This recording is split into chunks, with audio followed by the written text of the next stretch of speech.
Hi,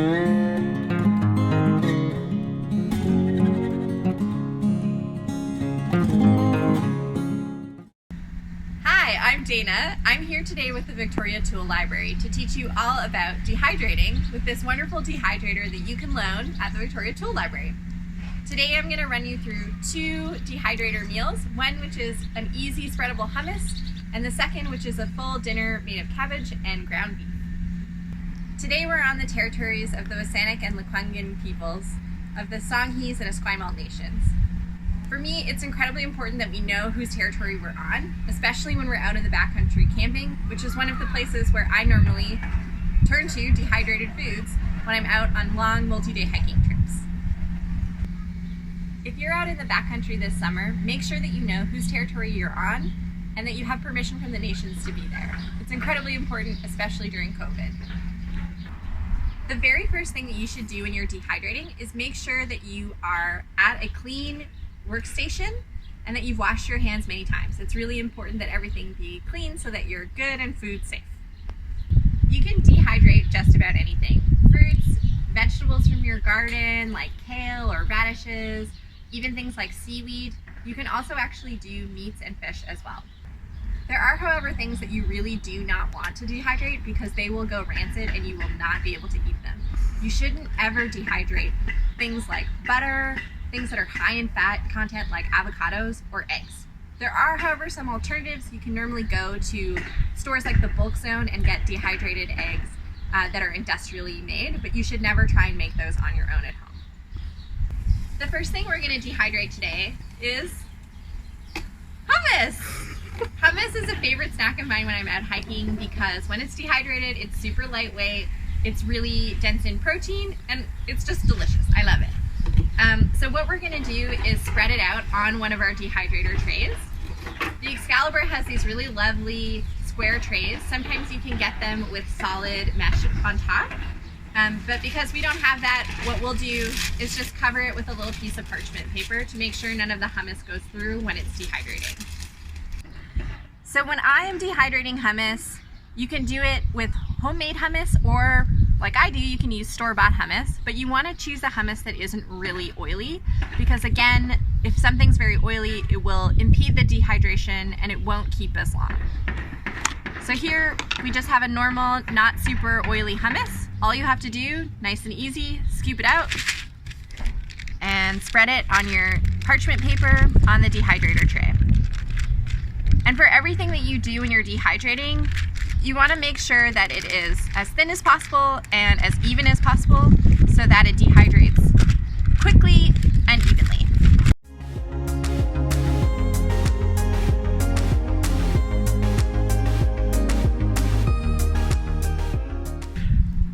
The next step is super easy. All you'll want to do is take your hummus and your tray and put it into the dehydrator. You'll want to cook it at 130 degrees Fahrenheit for around 6 to 8 hours. Now, I find that timing is actually pretty flexible. What I tend to do is pop it in the dehydrator and leave it overnight. These machines do hum a little bit as the fan is going, so I tend to tuck it into a far corner of the kitchen or even in my living room and just leave it overnight while I sleep, and then I check in on it in the morning. The important thing here is that you dehydrate it enough, but you can't really over-dehydrate it. You can, however, cook it at too high of a temperature, and that affects the composition of the things that you're cooking, which is particularly important for things like fruits and vegetables because you start to lose the nutrients if you cook them too high. So for hummus, again, and for most fruits and vegetables, cooking it at around 130 degrees is the perfect temperature. And again, for hummus, I find just leaving it in overnight is the perfect amount of time to come back in the morning and to have it be all done.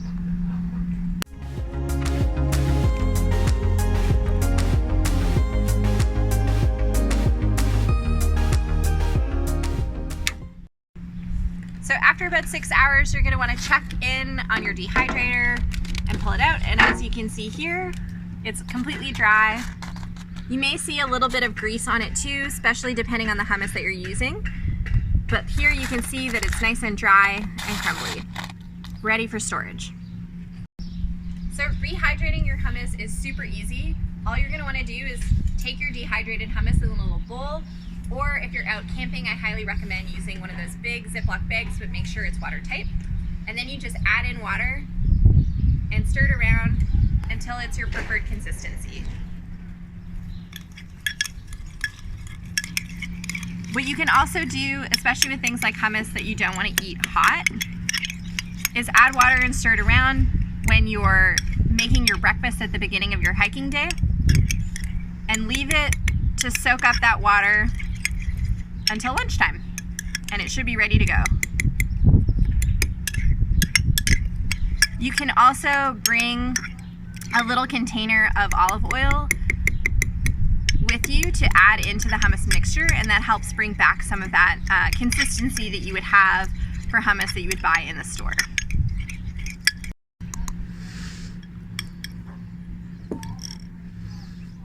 So yeah, you can just leave your hummus to sit for a little bit, give it a good stir,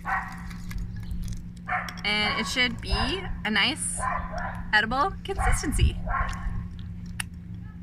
Tastes good. Next, we're gonna make a dinner meal. This is one of my favorites for camping trips because it's really rich in nutrients and super delicious.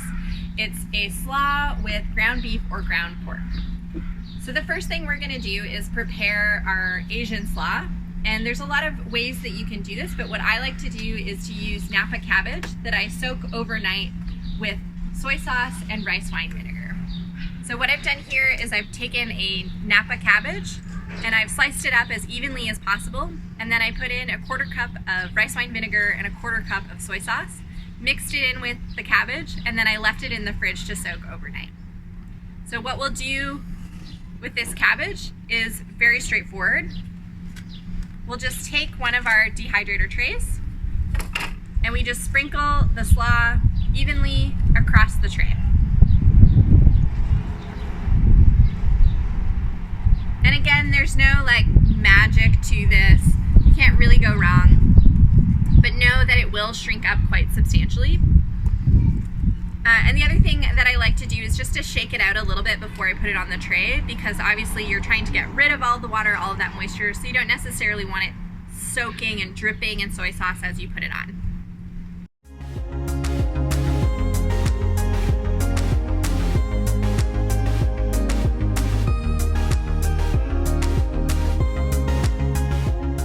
Step, just like with the hummus, is going to be to put your cabbage into the dehydrator. And again, for fruits and vegetables, you want to dehydrate at 130 degrees Fahrenheit, which is the same temperature that that hummus was dehydrating on. So what I tend to do is I fill up all of the rows at once so that you're saving on time and energy. I just cram it full as much as I can. But again, you really want to make sure that you're dehydrating foods that dehydrate at the same temperature when you do that. So your fruits and veg and hummus can all go in at the same time, but you want to save the meat that we'll do in a little bit for another round of dehydrating because it has to cook at a higher temperature. So in it goes, and we'll come back in a few hours to check on how it's doing.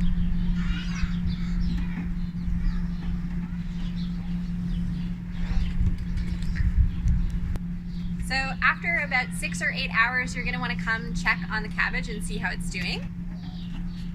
And hopefully, here you are, it's all dry.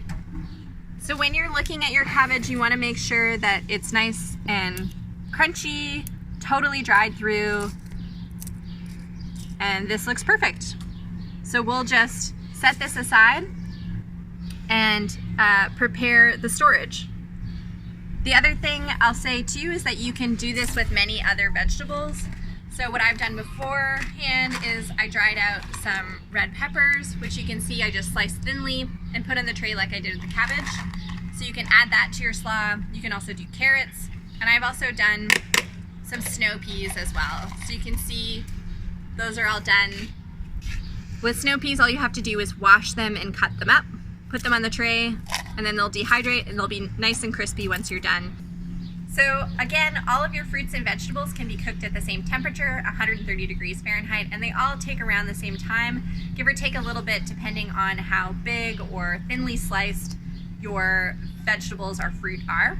A few things that I recommend. One, you really want to make sure that you wash all of your fruit and veg beforehand. Second, especially with vegetables, if you're cooking anything, or rather if you're dehydrating anything that you're going to want to cook later, a really good thing to do is to actually blanch those vegetables first. So with all of these things, with the cabbage, red peppers, and with the snow peas, I'm fine eating those raw. I just cut them up, season them however I like, put them on the dehydrator, and it's fine. But if, for example, you were doing something like bok choy or broccoli, something that's a little more substantial that you would want to cook before eating, just blanch it in some hot water, put it in that ice cold water, and then thinly slice it and go ahead and dehydrate it. Blanching it just helps with that rehydration process and make sure you get all of those yummy nutrients when you're dehydrating.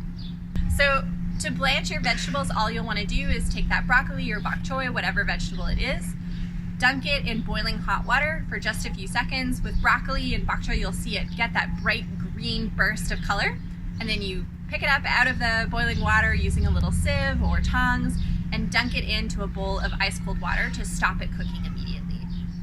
So that's a really great thing to do, again, for those vegetables that you would want to cook beforehand. But for vegetables that you're okay eating raw, especially cabbage, peppers, peas, carrots, things like that, feel free to just chop them up, chuck them in the dehydrator.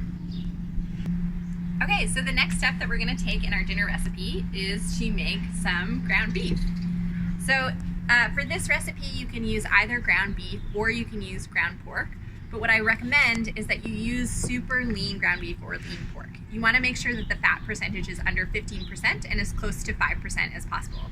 And that's really key, again, because the more oil or fat you have in a meat or in a dish that you're dehydrating, the higher risk that that fat is going to go rancid and go off, and you're going to not be able to eat that meal that you've prepared. So the first thing that we do is we take our ground beef, you put it in the pan, and you cook it. Hold off on the seasoning. You don't want to season it in this first step. You just want to make sure that it's nice and brown and cooked all the way through. Cooking it, very key. You want to make sure that it's totally done. Once you have your ground beef all ready to go, it's all cooked and tasty, what you then do is actually take that ground beef and put it in a sieve, take it over to your sink, run it under cold water, and wash off as much of that oil and fat as you possibly can. Again, you want to make sure that it has as little oil as possible on it. What I then do is that I take that ground beef that's been washed off and I put it in a bowl, and I then add my seasonings. So for this recipe, what I've done is I've just added some soy sauce and some sambal to taste. I like it pretty spicy, so I add quite a bit of sambal, but you can do it however you like.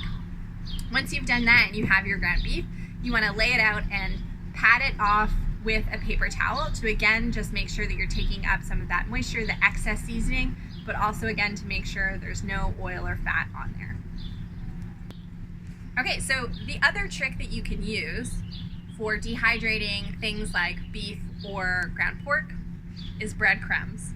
So often when you dehydrate ground beef, it gets really hard. It's like these little rock-like pieces, and people in the dehydrating biz call it gravel. So what you can do is actually add some breadcrumbs into your ground beef or your ground pork to help it in the rehydration process. So generally you use a 2-to-1 ratio, 2 of meat, 1 of breadcrumbs, and you just chuck them in after you've cooked it and seasoned it. You stir it up together, and once it's all mixed in, that'll be ready to put on your sheet and pop in the dehydrator.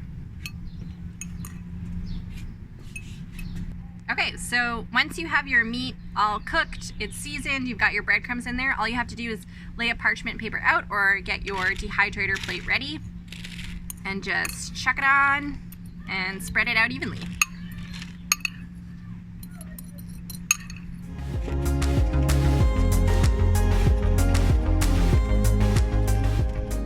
So we have our tray of ground beef all ready. We're gonna pop it in the dehydrator. And this time the temperature is going to be a little bit hotter. So for your meats and fish, you're going to want to cook things at 145 degrees Fahrenheit. So most dehydrators will have these different temperatures listed on the dehydrator itself, so you don't need to worry about it too much, but as I said before, you want to make sure that you're cooking it at the right temperature so that the food cooks, but that you're not losing any nutrients. So again, you want to make sure that you put all your fruits and veg in there together, but things like meat, you're going to want to do those separately so that you can cook them at that higher temperature. So for our ground beef, again, it'll be at 145, and it'll be in there for around 6 to 8 hours. So after about 6 to 8 hours, you're going to pull out your ground beef and see if it's done. main way you'll know if it's done is just by giving it a little feel. If it feels quite hard, you can sort of hear it. If it's like little pebbles, then you know that it's done. One thing that I really do recommend, especially with things that are a little fattier, is that halfway through, or a quarter of the way through the dehydrating process, just open it up and give it a good dab with a paper towel again, just to remove as much of that oil as possible. And as you can see here, there might be a little bit of oil residue on that parchment paper, but that's totally okay. As long as when it's all done, you can tell that it's in that little pebble form, nice and dry, nice and hard, you'll be good to go. So you can actually dehydrate a whole bunch of different things. I really love doing this for meals. One of my favorite things to do is actually to dehydrate salsa, but I also love dehydrating refried beans too, which makes for a really great meal, which you can also do with a little bit of dehydrated cabbage or something like that to make a little slaw. And then you can have burritos in the backcountry. It's amazing. And I'll say too that when you're doing salsa, it comes out really similarly to how it would look if you were doing a fruit leather. So as you can see, it looks quite thin. Salsa has a lot of water in it, but when it's done, you can just peel it off the sheet and store it. And then same as the other things, to rehydrate, all you have to do is to add a little bit of water and let it soak for a while. And maybe one thing that I'll also say is with all of the dehydrating foods, there's sort of three primary ways that you can rehydrate it. One is just to let it soak. So as we did with the hummus, you can just take a watertight container, put in your dehydrated substance, put in some water, preferably hot water, that works a little bit better, and just leave it to soak. Again, this is something that you can do at the beginning of your day so that it's soaking while you're hiking or canoeing, whatever you're doing. And then you can come back to it at your mealtime and it should be good to go. If you don't have a container where it's easy to store it watertight in your bag all day, what you can also do is the soak and simmer.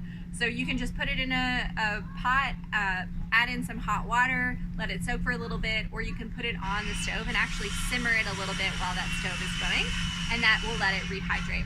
And again, for all of the different things that you're dehydrating, the portion of water to dehydrated substance will be a little bit different, but generally the rule is just cover it in water and that will be okay. It's pretty straightforward. You can play it by ear, and if you're doing things like rehydrated beans or hummus, I tend to add a little less water just so I can add more water as I go, because you always want it to be the right consistency, and once you put water in, you can't take it out, so you don't want it to be too runny.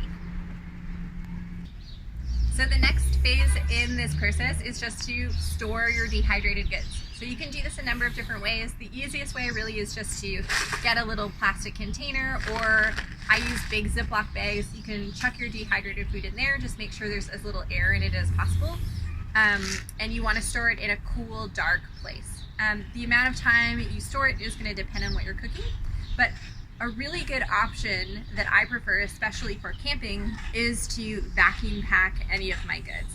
And it's really convenient because the Victoria Tool Library also has a vacuum sealer. So it makes it super, super easy when you're taking out your dehydrator to also just get a loan of the vacuum sealer.